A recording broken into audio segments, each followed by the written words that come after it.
You are listening to the podcast of the Matthias Corvinus Collegium, the largest talent management institute in Hungary. If you want to know more about our mission, please look up our English website at mcc.hu/en or check out our Facebook, Instagram, and Twitter channels. For interesting articles and analysis of our professors, external contributors, and students, look up our knowledge base at corvinec.hu/en. Hello and welcome to the MCC podcast. I'm Luke Larson, a visiting fellow here at the Matthias Corvinus Collegium, and I'm joined today by Norbert Filemon. He's a researcher at Axióma, which is a Hungarian Christian think tank. He's the editor of a recent study released this spring entitled The Axiom of Online Child Protection, the Dangers of Internet Pornography, and the Use of Age Verification. Norbert, welcome to the podcast. Thanks very much for having me on. So to begin, how did Axióma decide to tackle this issue? There's lots of social issues that get a lot more attention than this issue of children's exposure to pornography. Why was this so important to you guys? In haste, because online pornography has ushered in an era in which the amount of sexually explicit content, its extreme nature, and its unhindered availability are unprecedented, in the history of mankind, I would say. And Hungary is no exception from that.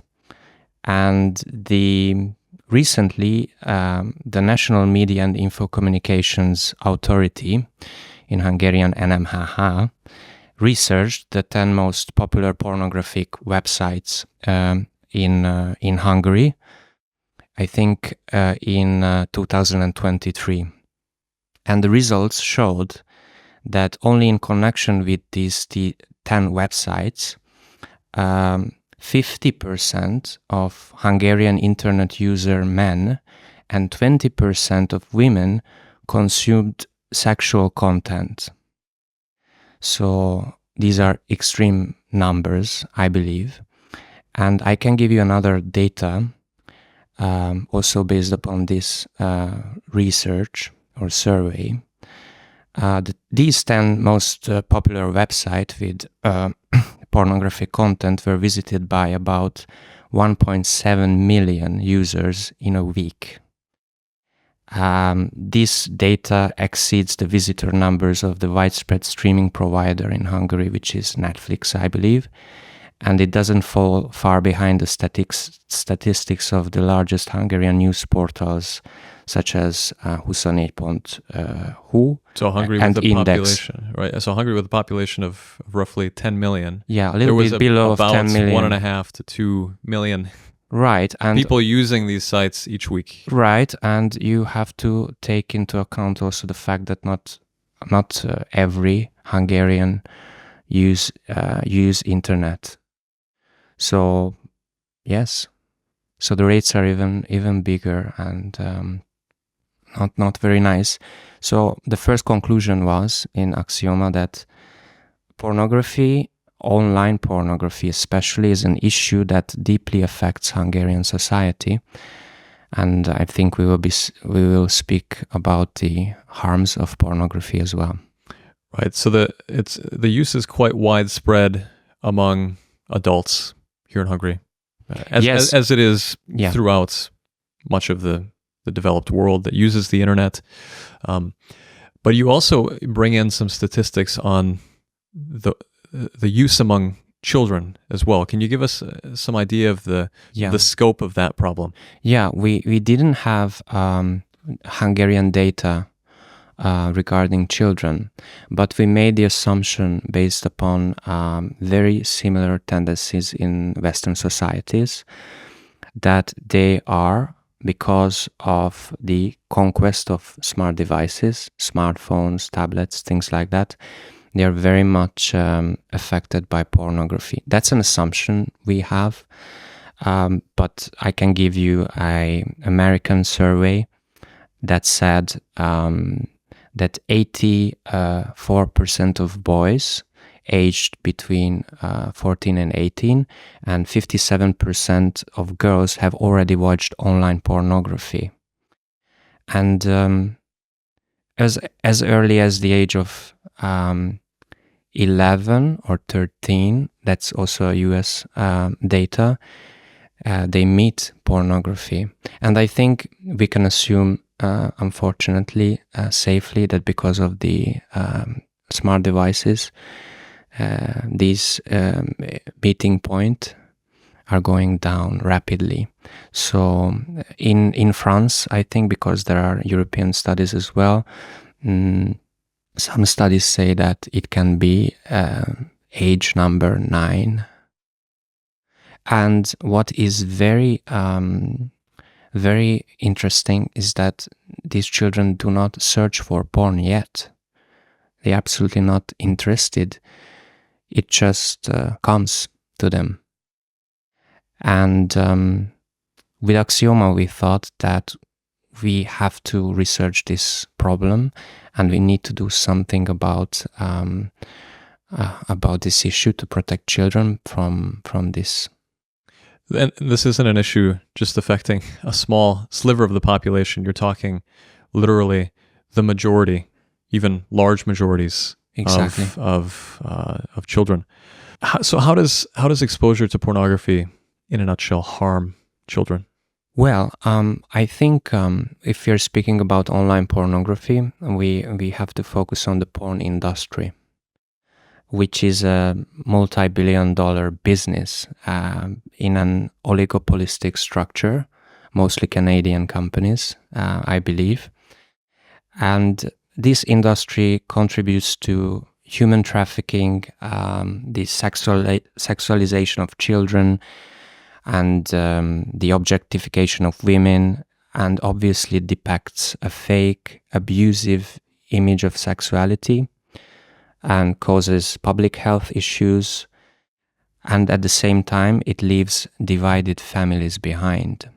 So when we are speaking about pornography, we do not speak about just children and the harmful consequences to children, but pornography really harms everyone.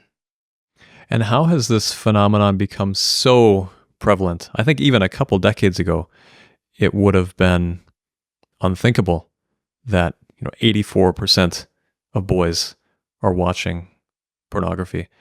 How has it deteriorated so intensely? Yeah, I would say that's a very complex phenomenon.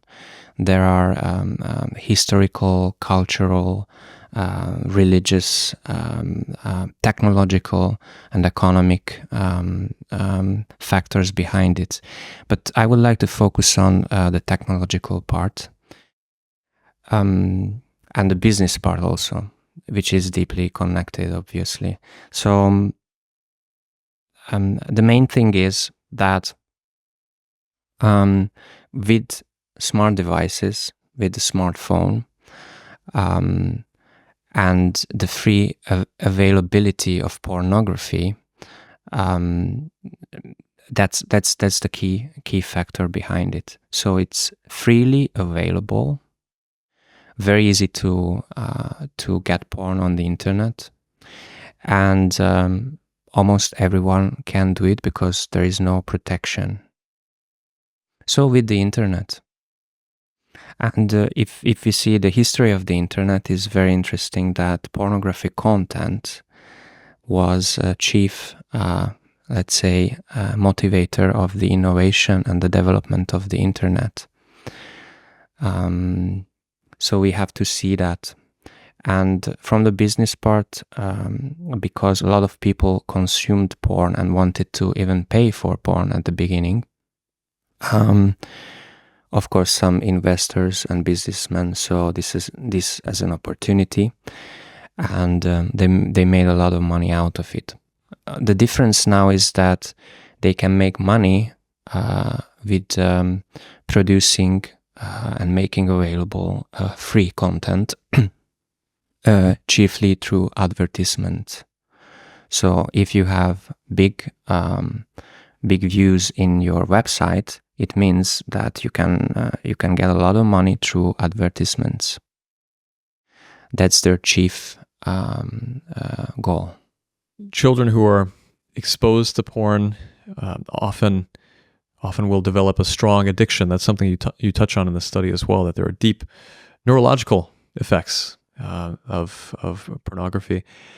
And but I think many people might say something to the effect of, well, in adulthood, what's the problem?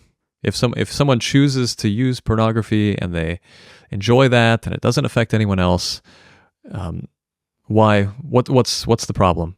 Yeah, I can give you a summary from the introduction of the study as well. And it is basically as follows, that medical science has recently found out that the regular porn consumer needs to be exposed to an ever-growing amount and more extreme content in order to achieve the same level of arousal or satisfaction. And this so pornographic content also teaches men to engage in aggressive sexual behavior. We know this from studies as well, that chiefly men, wants to do or ask from their partners, what do they see in porn content.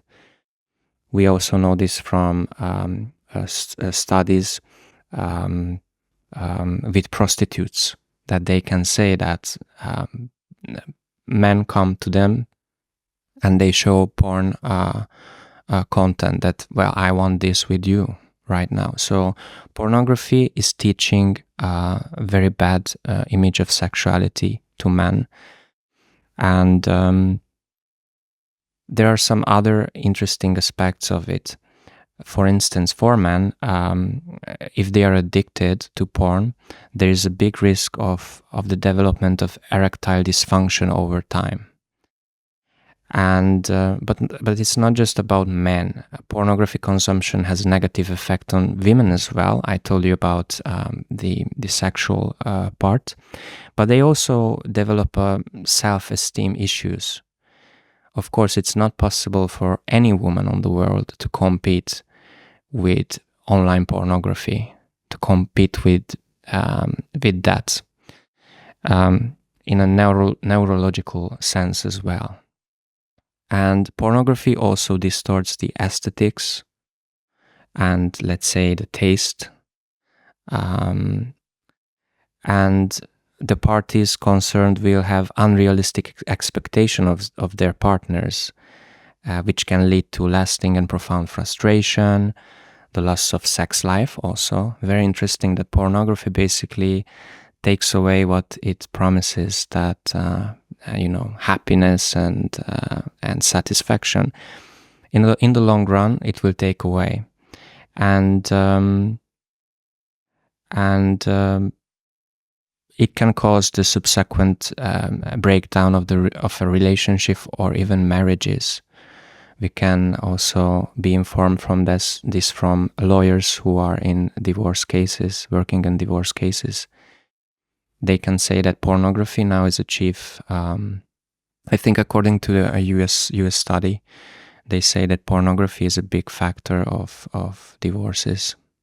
So if pornography has a deeply negative individual impact, is there also, in your research, do you find impacts on society at large? How is it shaping the world that we live in, maybe in unexpected ways or in ways that aren't directly related to pornography? I'm very much concerned about the quality of relationships and the formation of families also.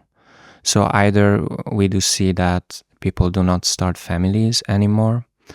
Porn has an impact on loneliness in general, and it really destroys sex life. And that's a paradox, because it's all about sex life, but it projects a false idea and a false image of sexuality. And it's cheap sex, basically. And cheap not just in its availability, but also in its quality. So all the good things in life are not easy. So you need to fight for it. You need to make an effort. And pornography takes this effort away. What can parents do then to protect their children from getting exposed to this content? Well, I would like to highlight that, in my view, parents have the chief and the main responsibility for their children, and not the state. So in the second part of the study, we produce some concrete policy proposals based upon Western policies. But the most important thing is in the hands of parents. But they are not in an easy situation right now because, at least in Hungary, due to their low digital literacy, I mean, the parents are largely unaware of the real danger of pornography. And there hasn't been effective legal solutions as well. So the combination of these two are very dangerous, plus the smart devices, the conquest of the smart devices. So they are not in an easy situation. But first is education. They need to know that pornography is it's not just the Playboy magazine anymore. It's something completely different now with the smart devices. And they need to know about it, and they need to take care of their children, and they need to monitor their children. Of course, it's a very sensitive thing in parenting, not easy, but they need to be helped as well. I believe, and it's possible to give them a hand from the state. Do you think this issue is important enough that parents should take radical action, saying, no smart devices in our home for children, or very limited access to internet, things of that nature? Well, I think it's an idea that we have to contemplate for sure, but I don't have the best answers here. I think with technology in general, it's very difficult, to log off basically, or to not try to live in a different world. I think we need to be smart about it. But with technology, the state can help too. It's a little bit tricky because the porn industry, because of its innovative spirit, they always have the lead, and the legislator is always behind the bit.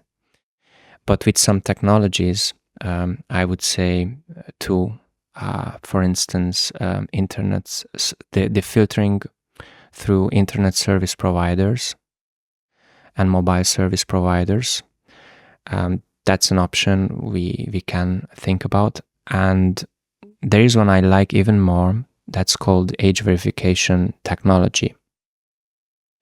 We have very good examples, for instance, in Louisiana or in Utah. But this comes to Europe as well, to the UK. I think the Online Safety Act mandates these systems already. I'm not sure how well it works, but at least they are thinking about it. I recently heard that the French government working hard on this issue. I believe this is happening, or something similar will happen in Spain as well, under a socialist government. I would like to highlight that. So the problem is so big that I think it will be possible to have unity. And I'm very happy that the Hungarian government, in the new child protection bill, they will introduce the ISP filtering in Hungary as well.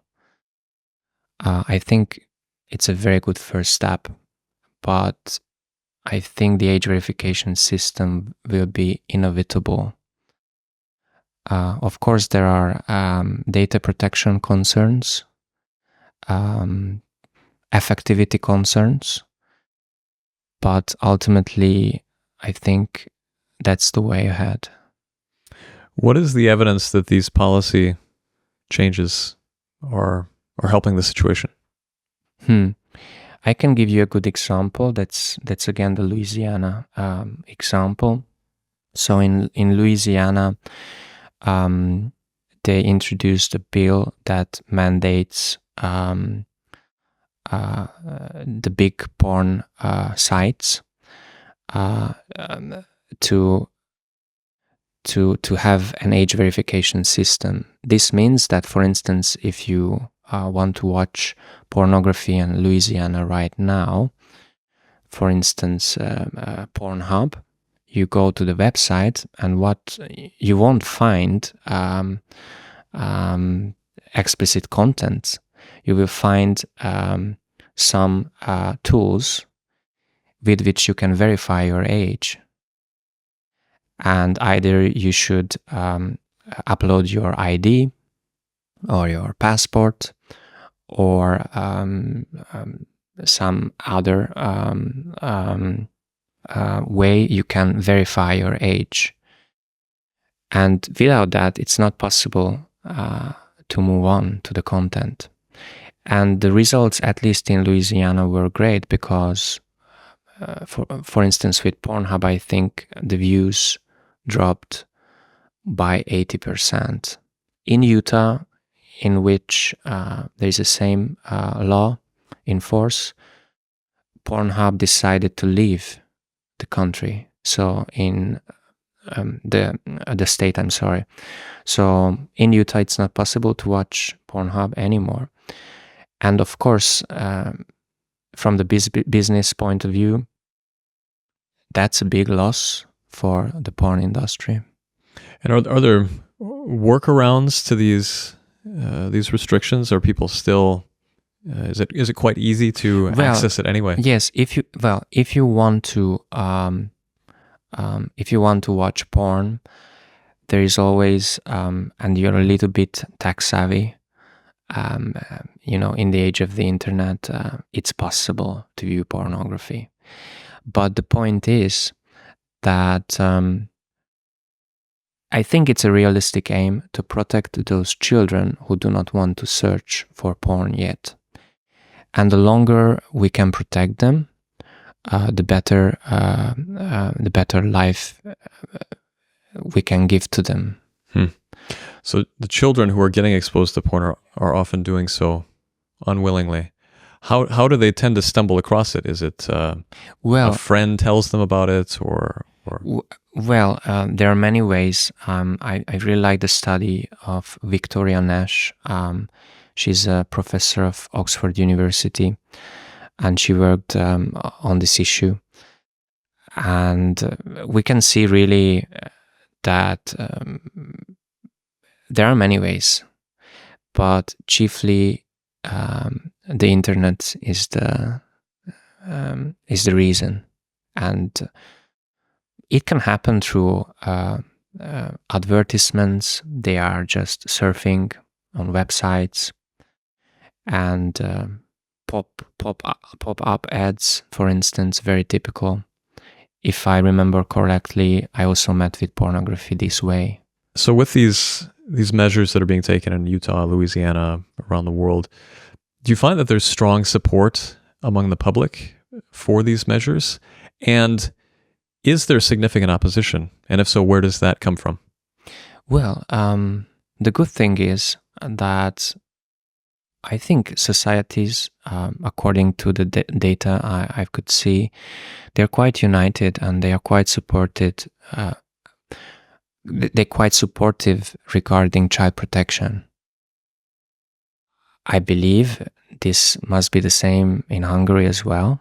I don't know that, but if I can see the French or the Spanish example, very different governments, very different societies, but they do support, in general, child protection from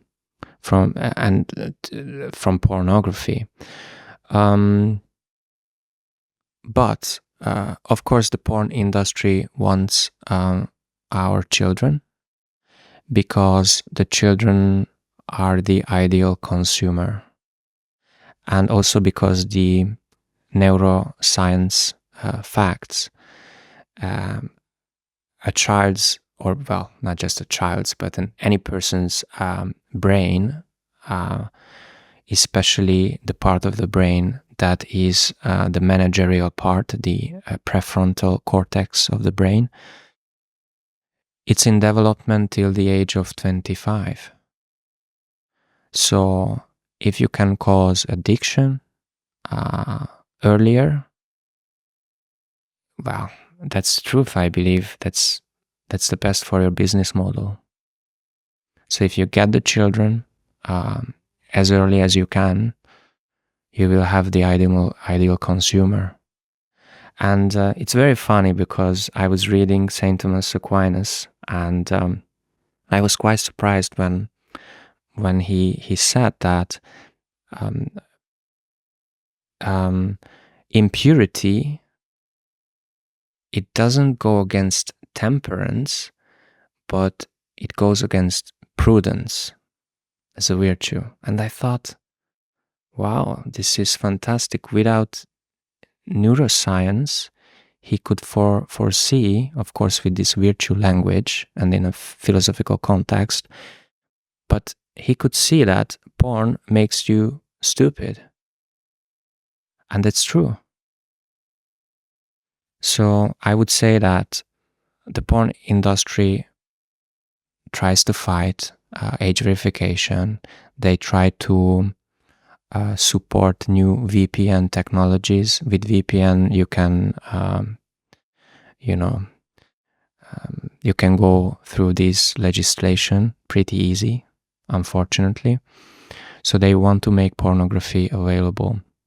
They are not very cooperative, of course, when they are in a big scandal. That happened, for instance, with Pornhub, and they had to rename their company. And they are so cynical that they renamed and rebranded their company called Ethical Capital Partners. Now they have the name as ILO, I believe.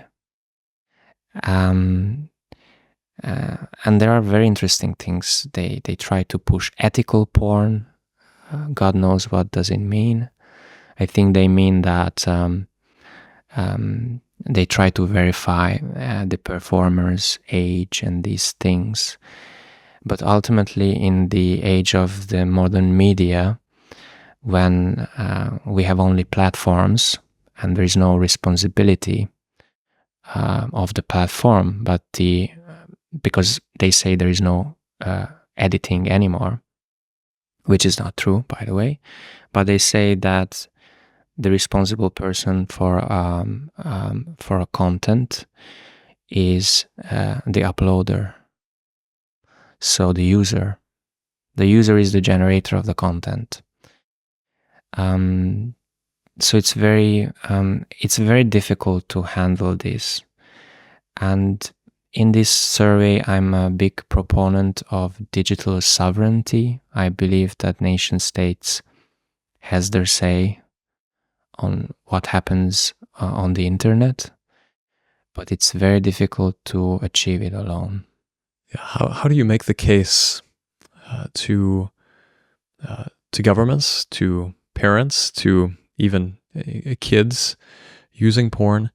What's the elevator pitch that this is serious and something needs to change? What we have experienced with Axióma, because we also try to reach out to parents and give presentations about the harms of pornography, that they are shocked to see the truth, and in general they are very concerned. So I think they feel that something must be done, but they also know that it's very difficult for them, because I think they have this mentality in general that they don't know when to speak about their children, about sexuality. And of course, it's sensitive. So many parents think that, well, I have still some time and my kid is so good. He, of course, it's not possible that he's watching pornography. No.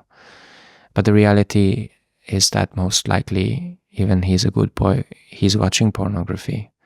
And he has been watching pornography for years.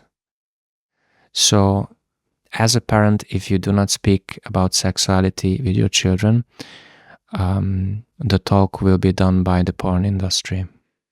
Maybe to close, just curious to know, are you feeling optimistic about the future? Do you think that is this going to get worse before it gets better, or are we on the right track already? Well, in one hand, there are some scary things happening, especially with the AI technologies and deepfake. I think I've read that maybe a week ago in Hungary, I assume a boy, I don't know, but I think a boy maybe took a photograph of a girl, a classmate, or downloaded it. I don't know how it happened. And he managed to put this image of the girl, the face, in explicit content with AI. So in Hungary, this is a punishable crime under the title of child pornography, because our legal system is quite good in that virtual child pornography is also pornography, not like in the US, unfortunately. So it's already here, and it's very scary. On the other hand, I'm a Catholic. I believe that good families with good education can form good children, and I also do believe that good politicians can do a lot of good. So I do not want to sound too optimistic, but I think we need to think this as a challenge, and we have to give a good response. Norbert Filemon, thank you very much for joining the podcast. Thank you very much. Thank you for listening to this MCC podcast episode. For further media content, please look up our English website at mcc.hu/en, or look for us on Facebook, Instagram, and Twitter. If you want to read more by our professors, external contributors, and students, check out our knowledge base at corvinus.hu/en.